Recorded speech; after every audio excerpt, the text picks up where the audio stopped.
Dear brothers and sisters, this past couple of years has been a roller coaster for the Ummah of Muhammad sallallahu alaihi wasallam. And I would be stating the obvious if I started to rattle off all of the events that have happened in the last 2 years alone and how consequential they have been to our entire existence as the Ummah of Muhammad sallallahu alaihi wasallam. For the past 2 years, our hearts and our minds have been connected to this small space that from the perspective of geography and quantity represents such a small part of the Ummah, but at the same time represents such a mighty part of the Ummah with our brothers and sisters in Gaza. May Allah subhanahu wa ta'ala give them victory and ease. Allahumma ameen. And then we had our hearts cooled by the victory with our brothers and sisters in Syria. May Allah subhanahu wa ta'ala stabilize and grow and develop and allow it to become the best version of itself. Allahumma ameen. And as we were saying, Uqbal Palestine, one day Palestine will happen soon, bi'idhnillahi ta'ala. Something happens in the last week that involves 1/4 of the Ummah. I want you to think about this from a size perspective. What happened in the last week puts at risk 1/4 of the entire Ummah between our brothers and sisters in Pakistan, our brothers and sisters in India, our brothers and sisters in occupied Kashmir. May Allah subhanahu wa ta'ala give victory and ease to the believers, and may Allah subhanahu wa ta'ala make it easy for them. Allahumma ameen. 1/4 of the Ummah. I'm not here to give you political commentary. I want you to just sit with that for a moment, inshallah ta'ala, and think about how in a matter of a few days, that entire situation escalates and puts us in a certain situation. All along, our brothers and sisters in Sudan, who just underwent one of the worst of genocides in history, are wondering, where was everyone? Our brothers and sisters in Yemen still starving and slaughtered. We have so much and the Ummah feels so large. Where do we even go to start to collect all of this and divide our empathy and divide our efforts and divide our advocacy? How do I get this all? And with all of this happening, what enters is this small-minded, poisoned thinking of nationalism, which is the new tribalism that existed in the time of the Prophet ﷺ, that divides us, that paralyzes us, that makes us impotent, that makes us the laughing stock of our enemies, that allows for a people that do not differentiate between us when they kill us, but they do divide us when they can exploit us, to find their way into our Ummah and to make us even more unable and incapable to better ourselves, even though we somehow make up 1/4 of the entire world. But here we are. Why do I start off with this introduction? I want you to read the Quran in context.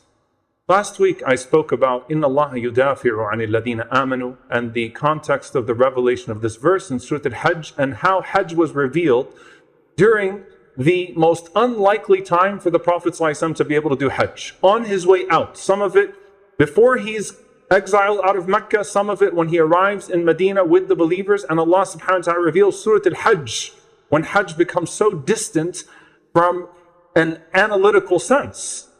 But that is the promise of Allah subhanahu wa ta'ala. Today I want you to reflect on Surah Al-Ambiya. If you read Surah Al-Ambiya, it is true to its name. It's a poetic and beautiful discourse going through the lives of the prophets of Allah, Ibrahim alayhi salam, and Lut alayhi salam, and Ishaq alayhi salam. And it goes through to Ayyub alayhi salam, and Sulaiman alayhi salam, and Dawood alayhi salam, and then Zakaria alayhi salam, and Maryam alayhi salam, and all of the hopes that these prophets of Allah were pinning on the generation that would come after them and the generation that would come after them, and the ability to pass the torch from one generation to the next so that the mission of La ilaha illallah that they were all sent with is not lost. Some of them put their hopes in their wombs, literally, as is the case of the mother of Maryam alayhi salam. And some of them put their hopes in their followers. Some of them put their hopes in their children. All of them are putting their hope in something, but with this idea that we have a great mission to fulfill that is not limited to the immediate circumstances around us. I want you to think about a prophet of Allah from the Anbiya who did not have a single follower amongst his people. and how small and lonely your world can feel. But even in that situation is not just thinking about the hidayah of their own people, the guidance of their own people, and overcoming the tyrants of their own generation, but is forced by the very DNA of this mission that has been given to that prophet to think about generations that will come after, and prophets that will come after, and how this will impact and have a ripple effect on peoples thousands of years away and thousands of miles away, because that's the DNA of the message of La ilaha illallah. It comes with the package of La ilaha illallah. It comes with the mission of prophethood.